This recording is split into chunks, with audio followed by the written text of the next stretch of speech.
না। ডেলি 2-4টা রাত, ডেলি 2-4টা জীবন, 2-4টা না, ব্যাপারে 2-4টার কথা আছে। সারা বাংলাদেশের 10 জনের উপর জীবন ডেলি শুধু রোডে চলতে থাকে,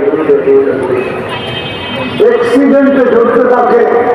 এই কুয়াশার দিনে হতে পারে আপনার আমার জীবনে চলে যাবে, সূর্য উঠতে দেখছেন আর ডুবতে দেখবেন না, হয়তো ডুবতে দেখছেন আর কোনদিন উঠতে দেখবেন না। আগাম তওবা করেন, পারবেন? পারবেন? পারবেন? আর দুটা জিনিস আল্লাহ আমাদের সাথে কথা বলার জন্য কালাম দিচ্ছেন। কালাম মুসা আলাইহিস সালাম কথা বলে গৌরব করতেন, আমি কালিমুল্লাহ, আমি আল্লাহর সাথে